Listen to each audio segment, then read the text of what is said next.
Faly mirabana indray tompoko lasy tompoko vavy amin'ny ety alina sabotsy ety tonga soa eto amin'ny fampahalalam-baovao ny journal de la record. Miarabantsika rehetra ilay tokantrano ary manaraka ny fampahalalam-baovao.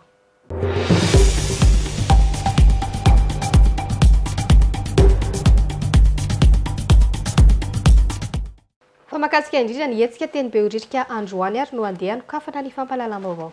Ny tomboka tamin'ny torabato nataon'ireo mpitandro ny mpanao fihetsiketsehana ao anatin'ny hetsika fotsy teny Behoririka androany ny fifandonana teo amin'izy ireo sy ireo mpitandro ny filaminana voka nisy mpitandro ny filaminana naratra hatramin'ny orany alanay teny antoerana namaly tamin'ny alalan'ny fanapoahana bomba madatsar-dranomaso avy eo ny mpitandro ny filaminana. Fanazavana ry. Nisy mpitandro ny filaminana naratra vao torabato nandritra ny hetsika fotsy teny Behoririka androany.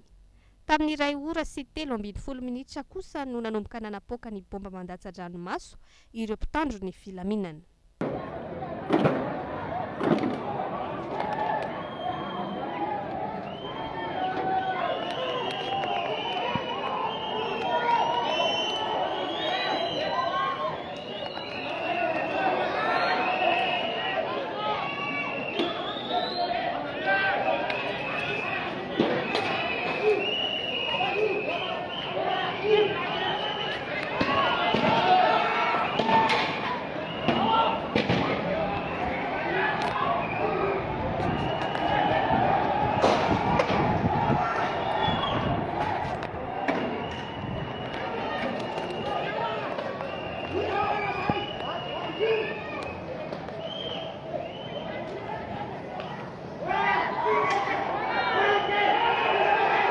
Tao anatin'izay, nisy ny fifampiatsiana teo amin'ireo mpanao fihetsiketsehana sy ireo mpivarotra teny Behoririka sy ny manodidina.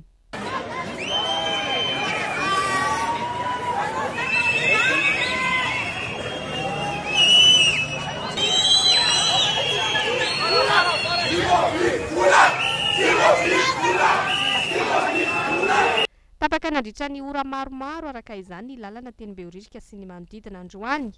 Nikatona avokoa ireo toeram-pivarotana teny antoerana. Hatramin'ny ora ny alana teny antoerana kosa dia tsy mbola nisy hita teny antoerana ireo mpitarika ny hetsika fotsy avy amin'ny collectif des candidats. Famakasika indrindra ny fanambarana izay nataon'ny gouvernemanta ifandravonana. Namoaka fanambarana ny gouvernemanta omaly arivo taoriny ny fandravonana ny hevitra nivoaka tamin'ny fakakevitra nitaren'ny vovonana panina FFKM teny Tsimbazaza. Nosokajin'ny gouvernemanta avy hatrany vovonana fanoherana ny panina FFKM araka ny fanazavana manameloka tanteraka ny fikasana anao fanonganam-panjakana taren'ny filohan'ny antemera-pirenena Christine Razana Mahasoa ny gouvernemanta hoy navoaka n'ity fanambarana ity. Nivoaka avy hatrany omaly ariva ny valikafatra ny gouvernemanta taorian'ny fandravonana ny hevitra nivoaka tamin'ny fakakevitra notarian'ny vondrona ho amin'ny fifampidiniana sy fanelanelanana notarian'ny filohan'ny antenimera-pirenena Christine Razana Mahasoa sy ny FFKM izay ratsehivina dia mangataka ny anemorana ny fifidianana amin'ny 9 novambra ho avy izao.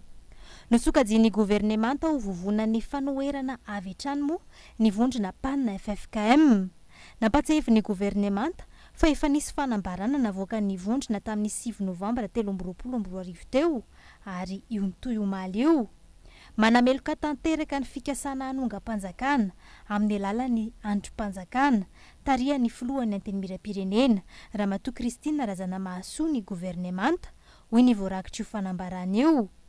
Nambarany gouvernemanta hatrany fa iarahan'ny filohan'ny antenimera-pirenena amin'ireo vondrona sy mpanao politika sasatsasany avy amin'ny fanoherana amin'ny fomba mamitaka ny vahoaka sy tsy tompona andraikitra mba hampiatona ny zotram-pifidianana mandeha izany fikasana fanonganam-panjakana izany.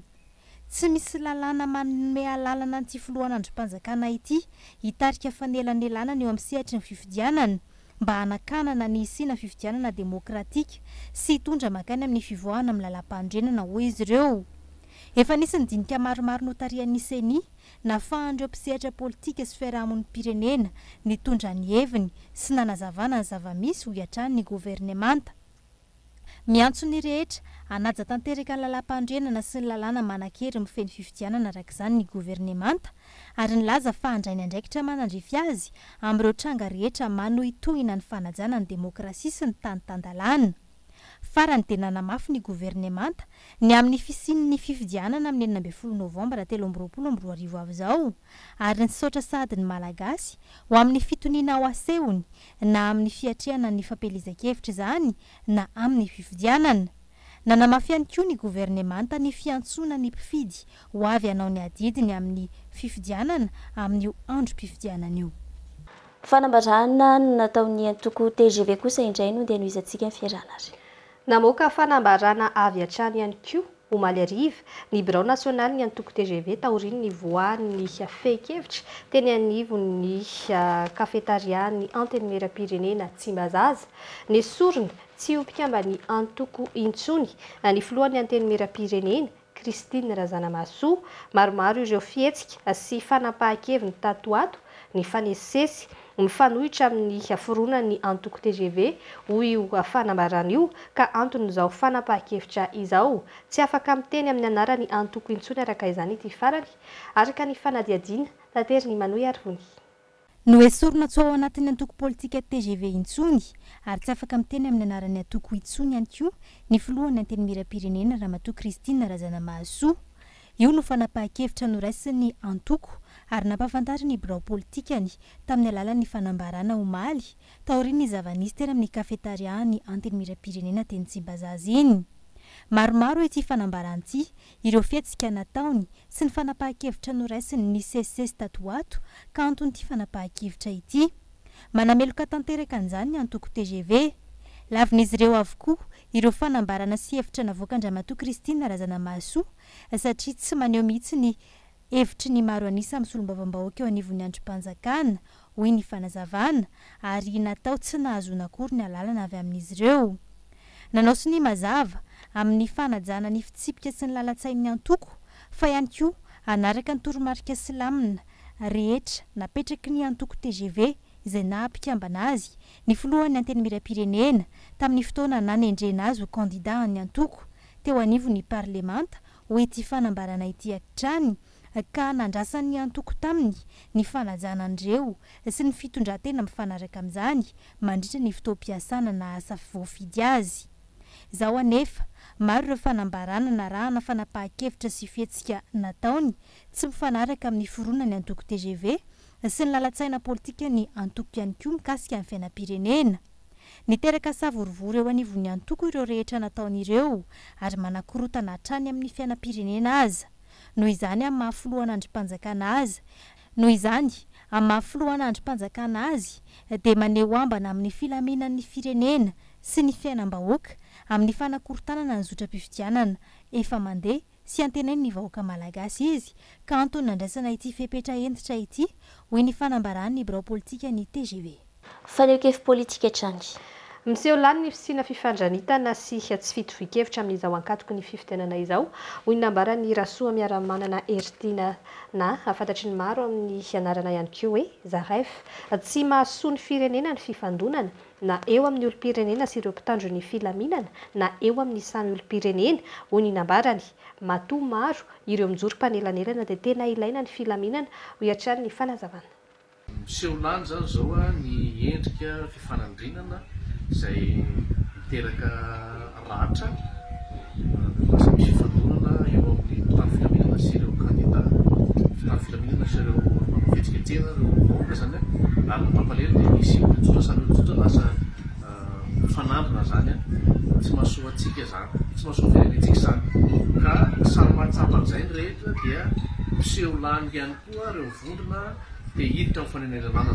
Matoa zany maro ireo vondrona sy ireo olobe miditra tsehatra amin'ny fanenelanana dia marika izany fa efa tafiditra lalina amin'ilay conflit na ilay crise zany sika ka eo indrindra amin'ny fomba fiasa ara-demokratika moa zany amin'ny tany demokratika dia misy ny atao hoe médiation parlementaire dia efa miditra tsehatra amin'izany sy olo-tena-bahoaka zany lehibe ny androm-panjakana ny assemblée nationale izay Ramatoa Panina no mitondra anazy tamin'ny tantaram-pirenentsika ihany koa dia nandray anjara hatrany ireo ray aman-dreny mpiangonana satria dia maro anisa amintsika kristianina dia eo ray aman-dreny mpiangonana kristianina zany amy FFKM eo ihany koa zany reo olobe manamboninahitra sotronono reo nanandraikitra maro eto amin'ny firenena ministra sy ny maro samihafa zay mariky ny malagasy atsika hoe tany misy olobe tsy miady ka zaho manokana dia mahita hoe raha misy ny finiavana tena elaelana marina dia tsara raha ohatra ka mirejoindre any initiative io zany ny olona rehetra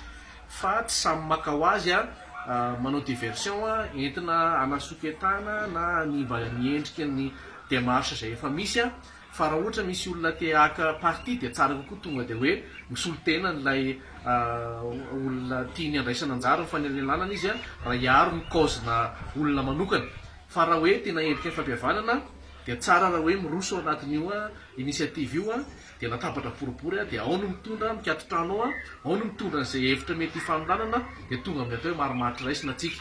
Ireny raha ny ela fomba vahoto anatin'ny fizarana voalohany.